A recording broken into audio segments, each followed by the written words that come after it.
News 18 के viewer को Julia और नमस्कार। हाँ, नुब्रा रीजन से हमारे साथ द काउंसलर है, फॉर्मर डिप्टी चेयरमैन श्री संगरूप, उसी तरह रिगजिन लुंडू साहब है जो टाइगर कंस्टिट्यूंसी के काउंसलर है। तो आपको बता दूं, जो नुब्रा में एक ब्रिज है शाहज़ टकमक ब्रिज करके, वो बहुत बड़ा पॉलिटिकल मुद्दा बनता है क्योंकि लोगों के लिए बहुत फ़ायदेमंद रहता है। और एक बार बन भी गया, फिर वो टूट गया, अब दोबारा उसके लिए नया फंड सेंक्शन हुआ। तो हम इनसे डिटेल पूछेंगे। सर, जो शाहज़ टकमक ब्रिज हर जो पॉलिटिकल पार्टीज़ का मुद्दा भी बनता है, अभी ये नया फंड आएगा, सेंक्शन हो गया, क्या बोलेंगे? सबसे पहले तो मैं आपको धन्यवाद देना चाहूँगा हम दोनों को यहाँ पे बुलाने के लिए। तो कल एक हमें बड़ा अच्छा न्यूज़ मिला, जो बहुत सालों से हम इसका इंतज़ार कर रहा था और हम इसमें मेहनत भी कर रहा था। ये एक पॉलिटिकल इशू था क्योंकि ये ज़रूरी था लोगों के लिए, क्योंकि जब एक इलेक्शन आता है, लोगों का जब वोट आता है तो वो डेवलपमेंट पे होता है, वो बड़ा अच्छी बात होता है। क्योंकि आपने देखा है काफ़ी सालों से, क्योंकि ये जो शाहज़ टकमक ब्रिज जो है काफ़ी फेमस ब्रिज है, वो मैं नहीं, आप नहीं, मुझे लगता है पूरे लद्दाख वाले जानते हैं, क्योंकि ये हर न्यूज़ में आता है। और 10 साल से हम जब काउंसिल में थे तो हमने एक भी दिन ऐसा नहीं गया कि हमने शाहज़ टकमक पे बात नहीं किया। और हर किसी ने, जितने सारे जो लीडर आए, जो भी कुर्सी पे बैठे ऑफिसर था, हर सभी ने मेहनत किया। तो मैं ये कहूँगा कि ये हमारे लिए एक बड़ा एक डेवलपमेंट, जो नुब्रा में डेवलपमेंट के स्तर से अगर देखा जाए तो ये एक बहुत बड़ा डिमांड था, बहुत बड़ा एक हमारा इशू था नुब्रा वैली में। तो मैं आज पूरे नुब्रा वासियों को, खासकर हमारे बुरमा, चरासा, कुरी, मुर्गी जो इस ब्रिज से कल फ़ायदा लेंगे, उनको मैं मुबारकबाद देना चाहूँगा, क्योंकि कल सीआरएफ में काफ़ी अरसों बाद अभी ये सेंक्शन हुआ है, बड़े मेहनत के बाद। तो ये पूरे लागत जो है 93.64 करोड़ की लागत से कल सेंक्शन हुआ है। और इसका जो स्पैन है 600 मीटर, अराउंड 600 मीटर, जो एक आधे किलोमीटर से ज़्यादा जो ब्रिज है, मैं मानता हूँ, मुझे याद है शायद बिहारों ने कुछ चाइना बॉर्डर पे बनाया, जो सिविल, अगर हमारे इंजीनियर की बात करें, अगर सिविल एडमिनिस्ट्रेशन की बात करें, तो ये जो ब्रिज है नुब्रा और पूरे लद्दाख में सबसे लॉन्गेस्ट ब्रिज बनने वाला है आने वाले दिन में। जी, संगरूप साहब, आप बताइए हमारे व्यूवर्स को, क्योंकि जो नुब्रा एक टूरिस्ट का डेस्टिनेशन भी है और टूरिस्ट कुछ रीजन में रिस्ट्रिक्ट जो है कंसंट्रेटेड, खासकर तैमूर की बात करें इसकी, अब ये ब्रिज बनने से किन किन गाँवों को टूरिज्म बूस्ट मिलेंगे? सर, इस ब्रिज बनने के बाद सबसे पहले तो हमारे बुरमा गांव, चरासा गांव, कुरी गांव, मुर्गी गांव और पूरे सियाचिन बेल्ट को इससे फ़ायदा मिलने की आशंका, मतलब हम एक्सपेक्ट करते हैं। क्योंकि सभी बोलते हैं कि आज ये ब्रिज जो है एक उन गांव के लिए लाइफ लाइन था, क्योंकि वहाँ से हेडक्वार्टर के लिए उनको 100 किलोमीटर ट्रैवल करना पड़ता था। आज के टाइम पे उनको करना पड़ता है। ये बनने के बाद 20 किलोमीटर या 15-20 किलोमीटर के बीच में उनको ट्रैवल सफ़र करना पड़ेगा डिस्ट्रिक्ट हेडक्वार्टर आने के लिए। तो मगर other point of the view, वहाँ पे बहुत सारे हमारे स्टेक होल्डर ये कहते हैं कि अगर ये ब्रिज बनते हैं तो उनका एक्सपेक्टेशन ये है कि मतलब टूरिज़्म हमारे सियाचिन बेल्ट में बहुत सारे ऐसे जगह है जो अनएक्सप्लोर है। फॉर एग्ज़ाम्पल, हमारे सियाचिन बेस कैंप जो है वर्ल्ड के माना जाए तो पेट्रोटिज्म के स्तर पे, मतलब सबसे ऊंचे स्तर पे उस पे पर्यटन की लिस्ट पे आता है।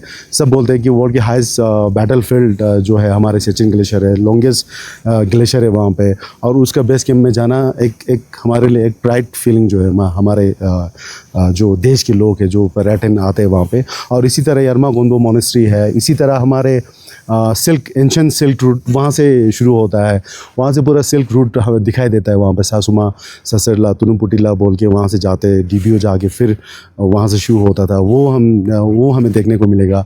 इंसा मोनेस्ट्री है, इंसा मोनेस्ट्री में कल हमने देखा है वहाँ पे 1200 साल का एक स्तूपा हमें मिला है। तो उससे माना जाता है कि इंसा is the one of the oldest monastery in entire Himalaya माना जाता है।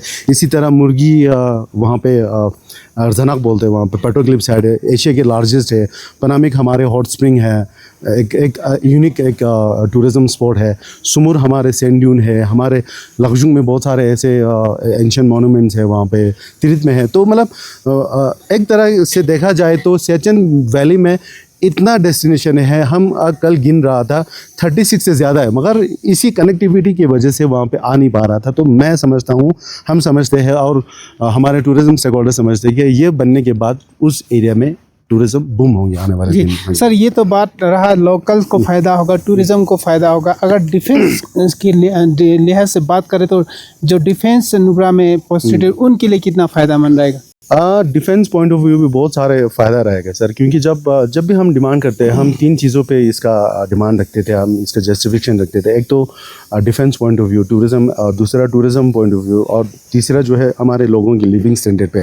तो डिफेंस पॉइंट ऑफ व्यू भी बहुत सारे फ़ायदा रहेंगे सर, क्योंकि उस तरफ हमारे चाइना बॉर्डर है, यहाँ से हमारे पाकिस्तान बॉर्डर है, और हमारे आर्मी जो है सियाचिन बेस कैंप पे बहुत शायद तकरीबन 3-4 रेजिमेंट वहाँ पे डिप्लॉयड है। तो आने जाने में उनको भी बड़ा दिक्कत होता है। कल खुदा ना खास्ता कुछ इस रोड को, क्योंकि हमारे पास एक रोड है अभी जिसकी से जाके टिमोर से जाके फिर सियाचिन उस सुमूर से जाके पूरा रूट बेस कैंप तक जाता है। अगर कुछ हुआ वहाँ पे, डिस्कनेक्ट हुआ, कल वहाँ पे कुछ हुआ, तो ये जो है रोड जो है अल्टरनेट बनेगा, और ये डिस्टेंस में भी शॉर्ट पड़ेंगे वहाँ पे। तो आर्मी को लॉजिस्टिक और सामान वहाँ से ट्रांसपोर्ट करने में भी उनको भी बड़ा फ़ायदा आएगा, और कॉस्ट ऑफ मतलब जो है ट्रांसपोर्टेशन है उसमें भी बड़ा रिडक्शन होंगे वहाँ पे। तो मैं समझता हूँ ये बड़ा इंपॉर्टेंट होंगे कल। सर, जिस तरह से आपने बताया ये ब्रिज बहुत फ़ायदामंद रहेगा, तो आप गवर्नमेंट को क्या कहना चाहेंगे? एक ये हमारा एक देरना मांग था, बहुत सालों से हम इसको डिमांड कर रहा था, तो इसमें बहुत सारे लोगों का कंट्रीब्यूशन है। तो मैं सबसे पहले तो हमारे बीजेपी सरकार जो दिल्ली गवर्नमेंट में हमारे ऑनरेबल प्राइम मिनिस्टर, उनको धन्यवाद देना चाहूँगा। नितिन गडकरी साहब को धन्यवाद देना चाहूँगा, और हमारे एमओआई मिनिस्ट्री रोड ट्रांसपोर्ट है, हर्ष मल्होत्रा, उनको भी धन्यवाद देना चाहूँगा, क्योंकि उनके पास ही सीआरएफ था। तो हम काफ़ी बार, तकरीबन इसी साल हम 3 बार मिले वहाँ पे, नितिन गडकरी साहब से भी मिले वहाँ पे। तो हमारे अभी जो एलजी साहब को तहे दिल से धन्यवाद देना चाहूँगा, क्योंकि उनका लास्ट विजिट पे उन्होंने गडकरी साहब से मिला, तो उसके बाद से फिर फाइल चलना शुरू हुआ। तो मैं उनको तहे दिल से धन्यवाद देना चाहूँगा। हमारे एक्स चेयरमैन काटशी गलसन साहब को, क्योंकि वो 5 साल से इसमें मेहनत कर रहा था। तो सीआरएफ जब आते थे तो वो काउंसिल दोनों का लिस्ट यहाँ से जाते हैं, तो उन्होंने काउंसिल की लिस्ट में सबसे प्रायोरिटी में डाल के इसको सेंक्शन करवाया। और हमारे फॉर्मर एमपी जो जमयांग सिंह नमग्याल साहब जो है, उन्होंने उनके कारण बहुत सारे सीआरएफ का फंडिंग जो है, आज हम कैलकुलेशन करें तो 600-700 नुब्रा में अभी आज के टाइम पे सेंक्शन हुआ है। तो ये ब्रिज सेंक्शन करवाने में उनका भी बड़ा योगदान है, तो हम उनको भी धन्यवाद देना चाहेंगे। इसी तरह अंडर सेक्रेटरी रफसन साहब आज जो हमारे नुब्रा का है, तो उनका भी बड़ा योगदान है। डीसी साहब का बड़ा योगदान है इसमें। चीफ सेक्रेटरी हमारे मुतालिब साहब का है, एसी का यचो का भी है, इसमें हमारे एक्सिन का युंदन का भी है, और हमारे लुंडूब साहब तो मतलब 10 साल से इसमें पढ़े हैं, तो मैं इनको भी धन्यवाद देना चाहूँगा। इस सबसे खास जो ना हमारा कमिश्नर सेक्रेटरी डिसूजा साहब, हाँ जी जी, उनका बहुत मेहनत है इसमें। मैं ये सप्लीमेंट्री में इसको प्रोजेक्ट को फिर सबमिट करना, एडिशनल फंड्स डिमांड्स करना, फिर उन्होंने ये हमें सिखाया कि उन्होंने ऐसा एक तरीका है, हमारा सीआरएफ का कुछ फंडिंग पहले का कुछ हमारा स्कीम जो है ना वो सीआरएफ से काट हुआ था, उसका हमारा कुछ बैलेंस लद्दाख यूटी का कुछ पैसा है, तो उसने ये टेकअप किया।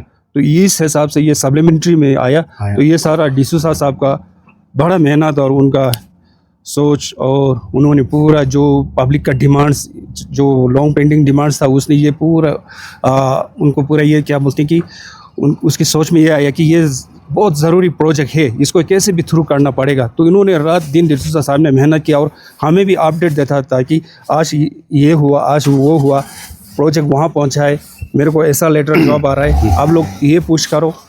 तो उसका बहुत अच्छा कोऑर्डिनेशन था डिसूजा साहब का। स्पेशली मैं भी यही कहना चाहूँगा कि डिसूजा साहब जो है हमारे एक ऐसा कमिश्नर सेक्रेटरी है पूरे लद्दाख में, जो बड़ा डाउन टू अर्थ है, मतलब इतना ज़्यादा मीडिया में नहीं आता है, मगर इतना मेहनत करता है। मैं तो कहूँगा आज के टाइम पे जितने भी सारे जो हमारे यहाँ पे PWD प्रोजेक्ट बन रहे हैं हमारे, जैसे कि पहले 1900 जो कॉन्ट्रेक्चुअल रेगुलराइज हुआ था, तो अगर वो नहीं होता तो मुझे नहीं लगता ये होने वाला था। तो मतलब ऐसा कमिश्नर होना हमारे लद्दाख के लिए हमारे खुशकिस्मती की बात है।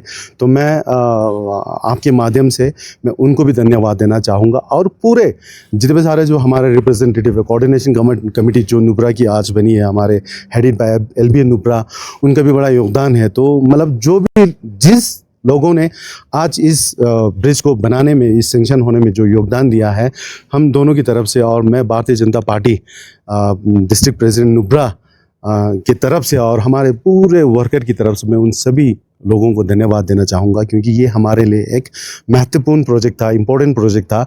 आने वाले दिन में अगर ये बनता है तो मुझे लगता है नुब्रा का बहुत सारी चीज़ें जो है इसमें रिजॉल्व होंगी। हाँ जी सर, आखिर में जे आपने बताया जो 600 मीटर की लेंथ होगा, तो क्या ये माना जा सकता है कि लद्दाख में सबसे लंबा ब्रिज हो सकता है? मैं तो मानता हूँ आज तक के डिस्ट्रिक्ट एडमिनिस्ट्रेशन जो है, लद्दाख के एडमिनिस्ट्रेशन, पहले तो हम जम्मू कश्मीर में जब डिमांड करते थे तो पूरे JNK में माना जाता था कि ये it will be the longest bridge ever in history of JNK, Jammu Kashmir. मगर JNK से अभी बाइफर्केट हुआ, हमें यूनियन टेरिटरी मिला है, तो लद्दाख यूनियन टेरिटरी में आने वाले दिन में ये सबसे लॉन्गेस्ट ब्रिज बनेंगे। हाँ जी जी, बहुत बहुत धन्यवाद सर आप दोनों का। तो जिस तरह से काउंसलर दोनों ने, फॉर्मर काउंसलर ने बताया कि ये ब्रिज कितना फ़ायदेमंद रहेगा, आपको बता दूं ये जो ब्रिज की हिस्ट्री 30-40 साल पुराना बताया जा रहा है, क्योंकि ये काफ़ी जो विलेज के जो लोगों को फ़ायदा होता है, खासकर मुर्गी वगैरह जो गाँव है उसको डिस्ट्रिक्ट हेडक्वार्टर जाने में लगभग 100 किलोमीटर लगता है। अब ये ब्रिज बनने के बाद जिन काउंसलर का मानना है कि 20-30 किलोमीटर के अंदर पहुंच जाएंगे